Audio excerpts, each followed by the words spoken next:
ఎప్పుడు కప్పులు గెలిచే మనమేమో హృదయాలు గెలుస్తాను, కానీ హృదయాలు గెలిచే ఆర్సీబీ ఏమో మ్యాచ్లు గెలుస్తుంది.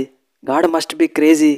తమ్ముడు 48 బాళ్ళల్లో 123 రన్స్ కొట్టాలి. మ్యాచ్ గెలిచినామని ఆల్మోస్ట్ ఆర్సీబీ ఫిక్స్ అయిపోయింది. ఆ సిచ్యువేషన్లో బ్యాటింగ్కి పోయి ఆర్సీబీకి భయం అంటే ఏందో చూపించినావు. వాళ్ళ మెయిన్ బౌలర్ జాష్ హజల్వుడ్ బౌలింగ్లో 6లు 4లు చంపినావు. Excellent batting Pandya. Bowling batting రెండిట్లల్లో ఇష్టం ఉన్నట్టు పర్ఫార్మెన్స్ ఇస్తానా కానీ 2 పాయింట్లు మాత్రం అత్తలేవు. ఇక నేను సైక్ అయిపోయినా.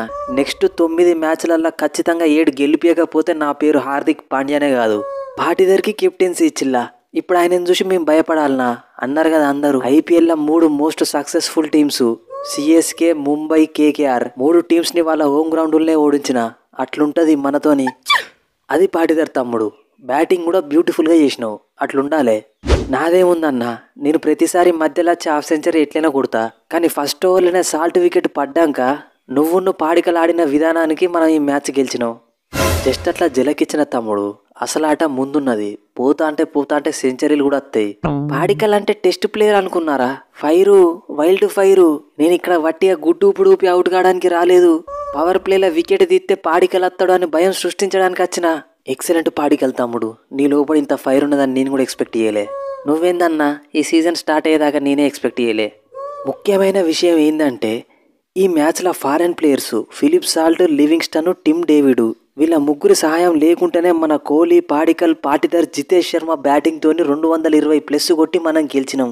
ఇది నాకు కావాల్సింది. ముఖ్యంగా జితేష్ తమ్ముడు డీకే నమ్ముకో ఉన్నది అమ్ముకో అన్న ఫార్ములాని కరెక్ట్ గా పాటించిండు. తమ్ముడు 19 బాళ్ళల్లో 40 చంపబట్టే మనకి టోటల్ వచ్చింది.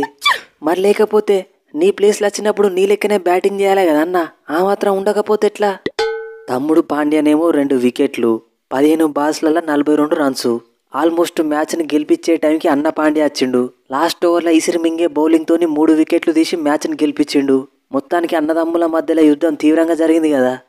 మరి లేకపోతే ఏంది రోహిత్ బ్రో, అన్నని కూడా చూడకుండా నా బౌలింగ్లోనే 2 6లు చంపిండు తమ్ముడు. అందుకే తమ్మునికి అన్న ఆట ఎట్లుంటుందో చూపించిన.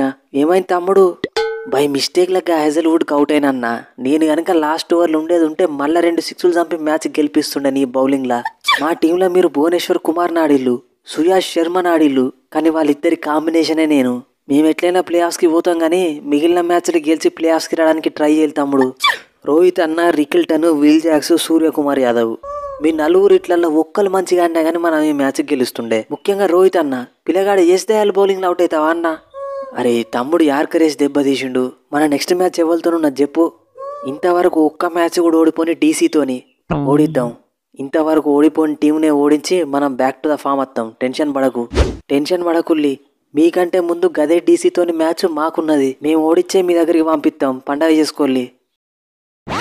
సో ఫ్రెండ్స్, ఈ స్పూఫ్ కనుక మీకు నచ్చితే మన ఛానల్ని సబ్స్క్రైబ్ చేసుకోండి, వీడియోని లైక్ చేయండి. వాస్తవం చెప్పాలంటే మ్యాచ్ స్టార్ట్ కాకముందు 90% నేను ముంబై ఇండియన్సే గెలుస్తుంది అనుకున్నా. ఎందుకంటే వాళ్ళ టీం అంత స్ట్రాంగ్ ఉంది. బట్ ఆర్సీబీ మాత్రం ఎక్సలెంట్ ఆడిల్లు. ముఖ్యంగా ఆర్సీబీ మ్యాచ్ గెలవడానికి ఆ టీంలో ఉన్న Indian players reason Virat Kohli, Padikkal, Patidar, Jitesh Sharma, Krunal Pandya, Bhuvneshwar Kumar. అప్పట్లో ఆర్సీబీ మ్యాచ్లు గెలవడానికి ఫారెన్ ప్లేయర్స్ మీద ఎక్కువ డిపెండ్ అయ్యేటోళ్ళు. బట్ ఇప్పుడు మన ఇండియన్ ప్లేయర్స్ను మ్యాచ్ గెలిపిస్తాలంటే ఎక్కడనో గ్రహాల మూవ్మెంట్ స్టార్ట్ అయినట్టున్నది. ఇవాళ ఇది ఒక్క వీడియోనే వస్తుంది, ఏం వీడియోస్ రావు. సో ఈ వీడియో కనుక మీకు నచ్చితే మన ఛానల్ని సబ్స్క్రైబ్ చేసుకోండి, వీడియోని లైక్ చేయండి. నెక్స్ట్ వీడియోలో మళ్ళీ కలుద్దాం. Thanks for your love and support.